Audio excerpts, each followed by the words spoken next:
ازيكم يا حبايبي؟ عاملين ايه؟ يا رب تكونوا بخير. هنعمل النهارده مع بعض وصفه حلوه قوي.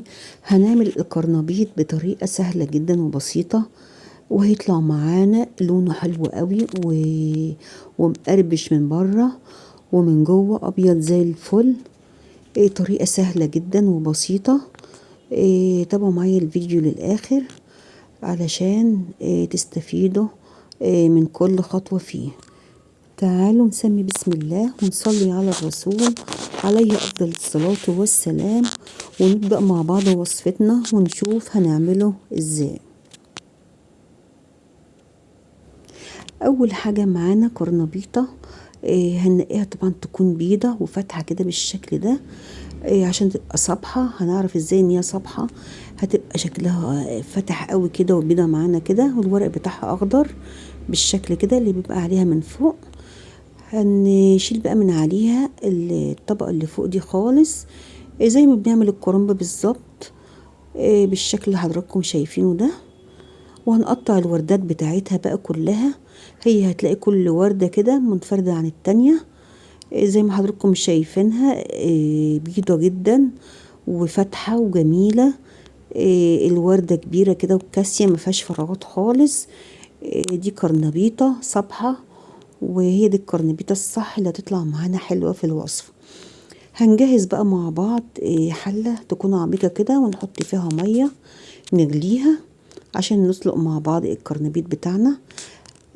انا هجيب بقى القرنبيط، اغسله كويس بالمية واصفيه من المية، وبعد كده هجيب بقى المية على النار. بعد ما اجيلك كده احط فيها معلقة كبيرة كمون ومعلقة ملح، وهضيف بقى القرنبيط بتاعي.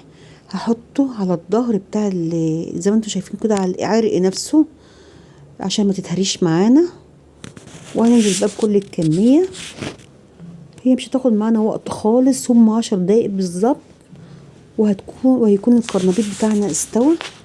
احنا طبعا مش عايزين نهريه، عايزينه يستوي السوا يعني 3/4 سوا حلو قوي، لانك هتخرجيه هيكمل سوا برضو من السخونية بتاعته. بالنسبة للبنات الصغيرين لسه داخلين المطبخ، عايزين يعرفوا هو استوى معاهم ولا لسه ما استواش، هتجيبي الشوكة وتتك على العرق بتاعها كده. لو الشوكة دخلت معاكي بكل سهولة اعرفي ان هو استوى خلاص. هنشيله بقى من المية بتاعته وهنصفيه خالص، ونسيبه بقى على جنب على ما نجهز الخلطة بتاعتنا اللي هنغلف بيها القرنبيط بتاعنا، اللي هتخليه طعمه روعة. هنبدأ مع بعض. هجيب معايا 3 بيضات. لو حجم البيض صغير هنجيب خليهم 4. هنحطهم طبعا في طبق يكون عميق كده، ونضربهم كويس المضرب السلك العادي بتاعنا. وهضيف التوابل بتاعتي اللي هي عبارة عن فلفل أسمر، كمون، ملح، شطة حسب الرغبة طبعا، كزبرة ناشفة بالشكل ده. هنخلطهم برضو، هنقلب كويس. وهجيب معايا حوالي نص كوباية لبن. طبعا اللبن درجة حرارة الغرفة مش سخن، يكون بارد. وهنقلبه برضو معاه نفس في الخليط برضو. وهضيف معايا حوالي كوباية ونص دقيق بالشكل ده، واخلط برضو بالمضرب، اخلط كل المقادير على بعضها بالشكل ده لحد ما تندمج مع بعض. وهضيف معايا برضو معلقة صلصة، معلقة بيكنج باودر صغيرة جدا، ومعلقة صلصة مركزة، ومعلقتين شبت وكزبرة. احنا مش هنحط بقدونس خالص، شبت وكزبرة بس مقطعينهم قطع صغيرة. وهنحط معلقتين كبار بقسماط اللي هي بتاع البناء، اللي بنحطها على البناء او فيجيتار.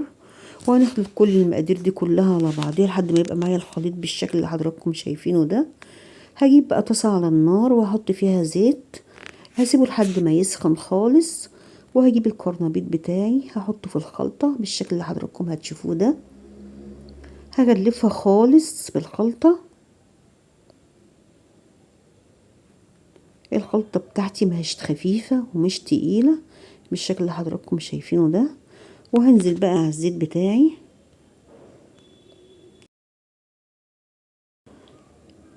هنزل بقى بالكمية بقى اللي انا عايزاها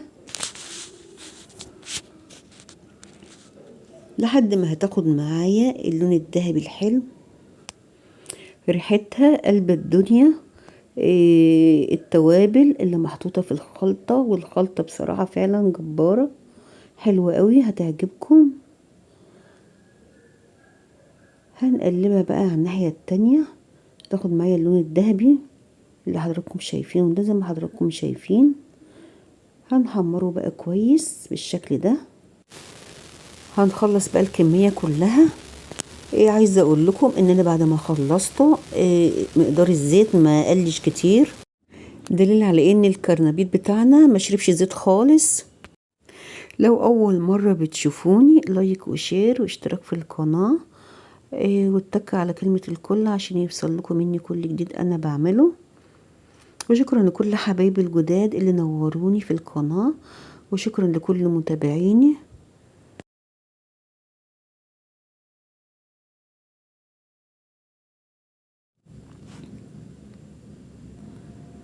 وبكده الفيديو بتاعنا خلص. هنقلب بقى الكرنبيط بتاعنا بألف هنا وشفا لكل حبايبنا، واشوفكم على خير في فيديو جديد ووصفة جديدة. بحبكم في الله.